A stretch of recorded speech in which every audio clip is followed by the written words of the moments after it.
Hey, come on, we're rolling. What's good, Buck Nation? It's your rude boy, Juan Swagadello, and thanks for tuning in to another episode of Tough Bucks. Wow, what a game we had in Week 1, folks. In today's episode, we'll be reviewing the Bucs' sloppy performance against the 49ers and preview the Bucs' Week 2 matchup against division rivals, the Carolina Panthers. So with that, let's get it up.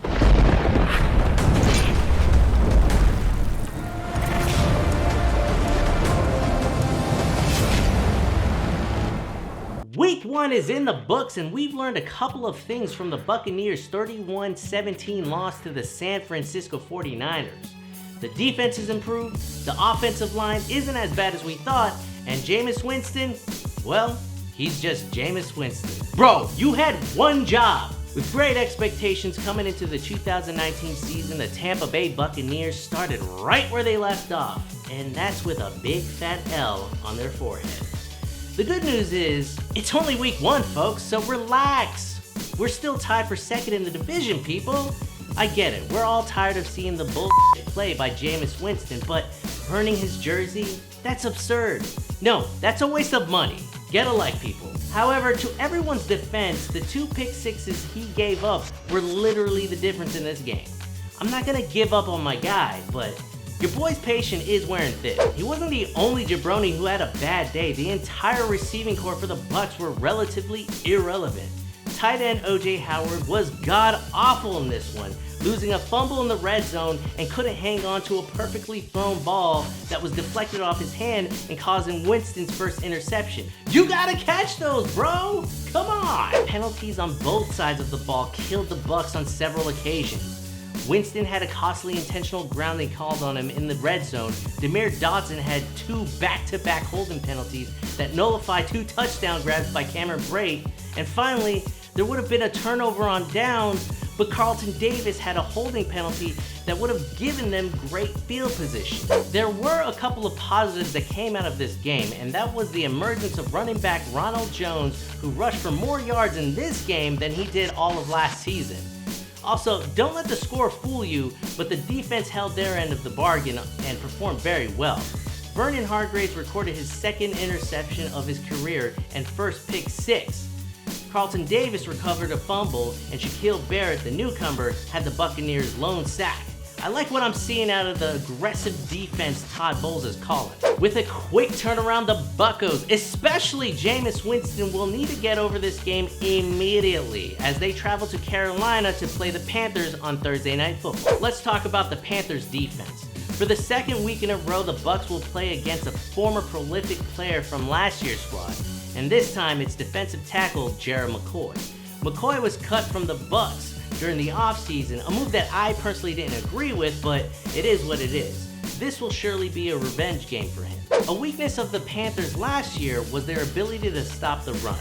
Against the Rams last week, they surrendered 166 yards on the ground. With the duo Rojo and Peyton Barber, this is an area the Bucs can potentially exploit. Obviously, Cam Newton and Christian McCaffrey are the focal point for the Carolina Panthers offense. Against the Rams, Cam started off slow, but was able to pick it up in the second half. Unfortunately for them, it wasn't good enough. Christian McCaffrey continues to show that he is a fantasy monster. Last week, he almost single-handedly beat the Rams. The Bucs will have to figure out a way to contain him and force Cam Newton to throw the ball. Newton didn't have a particularly great game in Week 1. He only rushed for 2 yards and missed a few wide-open passes in critical situations. I'm predicting Levante David and Devin White to have a monster game.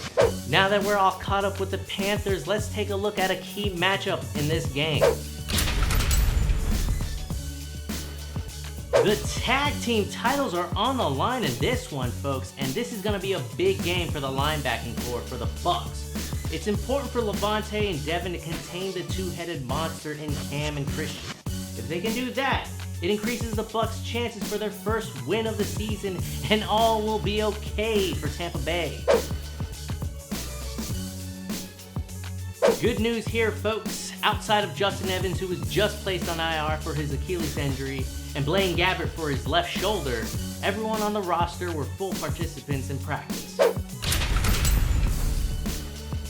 Last week I was 0-2 on my picks, so hopefully you didn't take my advice.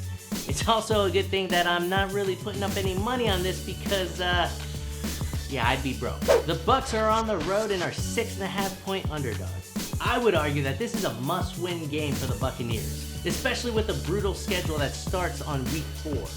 The Buccaneers are 1-6 in Thursday Night Football games since Thursday night games were a thing, but something's gotta give, right?